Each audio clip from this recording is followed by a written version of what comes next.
Horror movies and ghost stories are a staple of Hollywood film magic. Creatures that torment the living, return from the dead, or generally just make life miserable for all of us. But Hollywood is also a place where the scares go beyond the realm of filmmaking and sometimes find their way into the real world. Maybe it's the trauma of losing the allure and trappings of fame and the adoration of the masses that make ghostly encounters so common there. Or perhaps there's something more sinister that makes Hollywood a prime spot for things like ghosts and curses. If tragedy can trigger a haunting, then Hollywood has more than its share of that. And tonight we're going to take a look into what happens when the applause sign goes off and the afterlife beckons. So lights, camera, hauntings. Because this is extremely strange.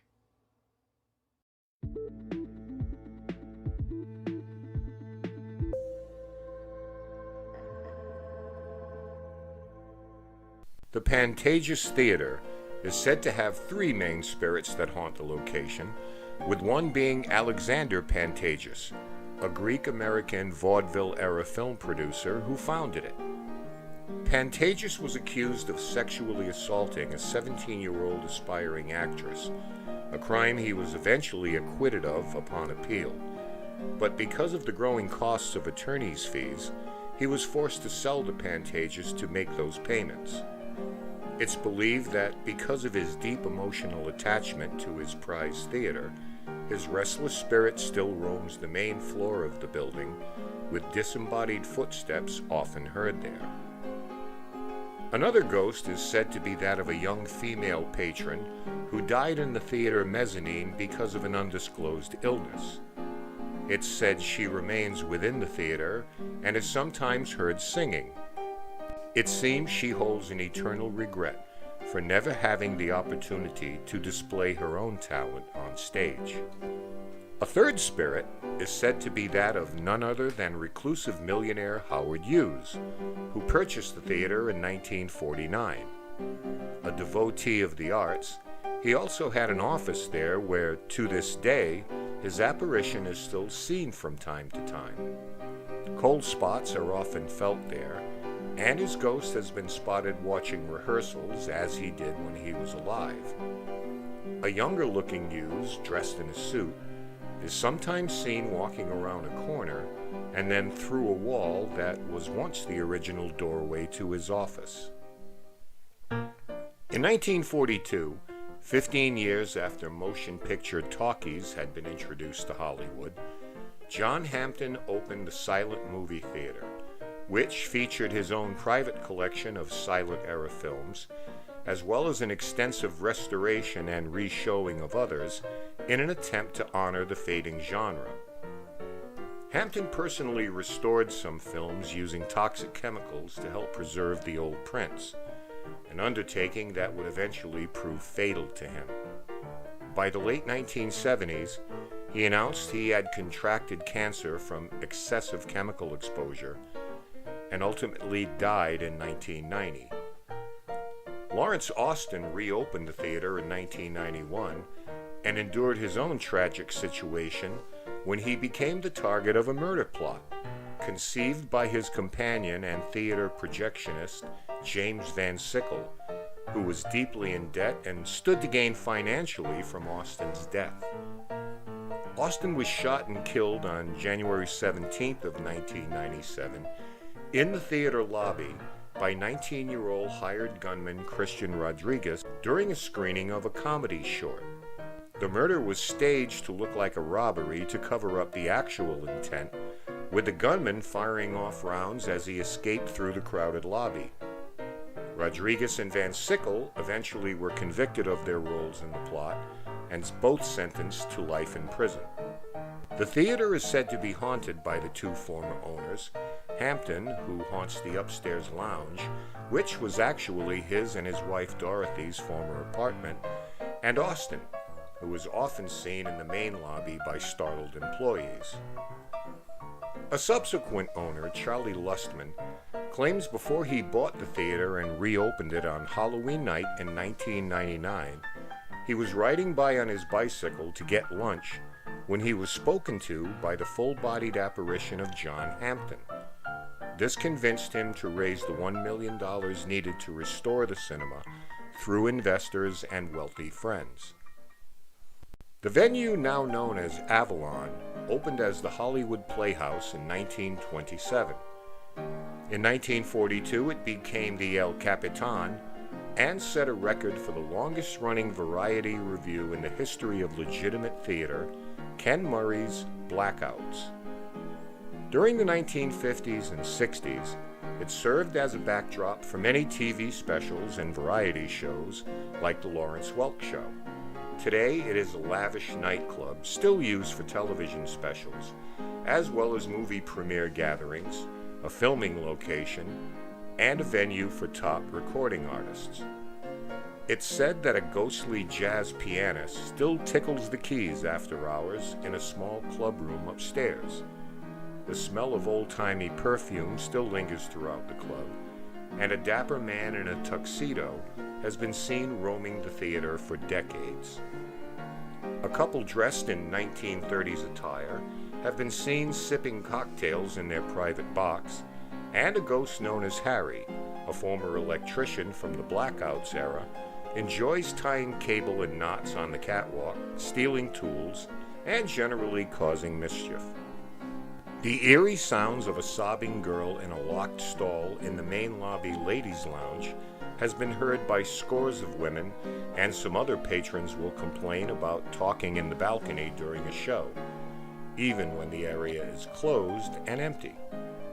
Cold spots are also felt in that balcony, and employees report hearing a woman's blood-curdling scream from somewhere in the theater. Legend has it that a chorus girl broke up with her technician boyfriend on the backstage stairs just before she went on to perform. Moments later, the despondent boyfriend threw himself off the catwalk onto the stage, where he died right in front of his former paramour. It's thought that her remorseful spirit is responsible for those screams. During the 1940s and 1950s, the hip place to be in Hollywood was Ciro's on the Sunset Strip. Some of the giants of showbiz like Dean Martin, Jerry Lewis, Jonathan Winters, and Lucille Ball would perform there. But like other Hollywood entertainment establishments back in those days, ownership maintained close ties with the mob. It's been said that, just like in the movies, the wise guys would bring you in for a nice meal, some expensive wine, and then take you to the basement to whack you. Between the 1920s, 1940s, and 1950s, mobster Mickey Cohen ran a brothel right next to Ciro's. Beside demanding a cut of the club's profits, he set up his headquarters in an office upstairs. Reopened by Sammy and Mitzi Shore in the 1970s as the Comedy Club, some of the claims there include a cult sensation that permeates the performance room that's so severe that comics doing a set could see their own breath on a warm evening.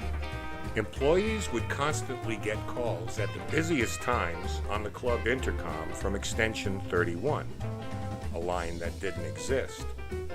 All they could hear on the other end was labored and raspy breathing. Some of the waitresses report odd occurrences in the second floor's belly room. One of them reported opening up the room, lighting candles, arranging tables, and leaving. 5 minutes later, she'd return to look through a glass partition to find the candles out, the lights off, and the door locked. When she returned with the key, the door would be open and the room set up perfectly again. Another night, a security guard made his rounds in a large room which had formerly been Ciro's main room. As he started to lock up for the night, he froze in his tracks as he watched a chair on one end of the stage slide across to the other side, a total of 20 feet. It seems he had no luck with chairs apparently, as one night after closing he went to the back of the empty stage to turn off a light. When he turned back to the stage mere seconds later, he saw 10 chairs had been piled up on it, no more than 10 feet away from where he stood. He claimed to hear no sound while this was happening. It's also been said that two very angry ghosts haunt the club. One is a former mob hitman named Gus, who met his own end at the hands of the very people who hired him. His spirit is more the disruptive and malevolent type. Another is a female spirit and a former employee of Mickey Cohen, who haunts the original downstairs lounge, where she performed many illegal abortions for showgirls, prostitutes, and girlfriends of mobsters. She is assumed to be restless because, despite her belief she was helping many other women in distress, she was nonetheless arrested and publicly humiliated. Perhaps the best story involves the late comedian Sam Kinison. Sam was playing the original room one night, while Blake Clark, who worked and also performed at the club, was closing up the main room. Clark heard a murmur of voices in the room that grew louder during Kinison's act. Both he and Blake heard the voices begin to chant, "It's him, it's him." Just then the lights began to flicker and the sound system got very wonky, prompting Kinison to dare the ghosts to show themselves, which resulted in all the lights shutting off. When another performer, Joey Gaynor, and Blake were both in the main stage area, Joey decided to challenge the spirits to show themselves against the advice of Blake. They both watched an ashtray slowly rise from a table in front of them and launch itself at Joey's head, who fortunately ducked out of the way, with the ashtray smashing against the wall behind them. The same duo and another staff member had heard a low guttural growl coming from the basement at 3 a.m. one morning. Blake and the staff member gathered themselves and went down to investigate. The padlock gate in front of the basement was bending out, like something was pushing, trying to get out. The gate suddenly snapped back into place, and to their horror, they saw a 7-foot black form suddenly standing in front of the gate. Blake and the other individual turned and ran back up the stairs as fast as they could. When Blake and Gaynor went down to see if it was still there, they indeed saw it again, in a corner of the room, morphing into a dark mass that resembled a man with no face. Without warning, it flashed by them in a split second, and once again they beat a hasty retreat. There are other mob types who are believed to remain there, but their presence is assumed to generally protect the establishment. However, to this day, employees and visitors to the Comedy Store still report unexplained supernatural activity within the club. Erected in 1923 by Los Angeles Times publisher Harry Chandler as a $21,000 billboard for his upscale Hollywoodland real estate development, the iconic Hollywood sign is a globally recognized symbol of the motion picture industry in Los Angeles. Each letter of the massive sign is 30 feet wide and 50 feet tall, and although it was originally intended to last just a year and a half, the sign has remained in the Hollywood Hills for more than 80 years. But for many Hollywood aspirants, the sign also represents the sordid and tragic side of the entertainment industry. This was especially true for 1930s actress Peg Entwistle. Peg, like many others hoping to hit the big time, moved to Los Angeles in 1932 with the dream of becoming a star in the new talkies that were all the rage. Sadly, her dreams never came to fruition as she waited for the big break that never came. While staying at her uncle's house on Beechwood Drive, which was literally in the shadow of the Hollywood sign, a despondent Peg Entwistle decided one September night to use a workman's ladder to scale to the top of the H and throw herself off to her death. She was just 24 years old. The next day, a female hiker found Peg's body, along with a single shoe, a jacket, a purse, and a suicide note which read, "I am afraid I am a coward. I am sorry for everything. If I had done this a long time ago, it would have saved a lot of pain. P.E." In a tragic twist of irony, A letter arrived the day after her death, offering Entwistle the lead role in a play at the Beverly Hills Playhouse. Even more grotesquely, she was given the part of a woman driven to commit suicide. Today, locals claim that Entwistle's ghost still remains at the site of her untimely death. Visitors report seeing her residual spirit repeat her fatal leap from the famous landmark, and park rangers and hikers have described seeing a young blonde woman in period clothing wandering the area who simply vanishes when she is approached. The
Wander in room 920.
overdosed on a cocktail of cocaine, heroin, and a third drug known as a speedball. He was just 33 years old. But there are claims that Belushi hasn't left the building. Comedian turned U.S. Senator Al Franken claimed to have stayed at the chateau a week after his friend's death and slept in the same bungalow. He awoke late one night from a restless sleep to see the ghostly figure of Belushi standing over him. "John," he called out, trying to focus on the figure. But by the time he put his glasses on for a better look, Belushi had disappeared. A family staying in Bungalow 3 in 1999 claimed their 2-year-old son was laughing and seemingly talking to himself on several occasions. When the parents asked him who he was talking with, he just replied, "The funny man." Later, when the boy's mom held up a photo of Belushi to the boy, he blurted out, "The funny man." A few years back, when my son and I flew into LA to do a TV thing, we got to our hotel, turned on the TV, and were met with a news flash that a severed head had been found at the base of the Hollywood sign. "Welcome to the City of Angels, boys." Now, trying to establish what the most haunted place in Hollywood is, that's going to meet with some debate. But, as you could see, hotels rank pretty high on that list. And a visit we paid to the Hollywood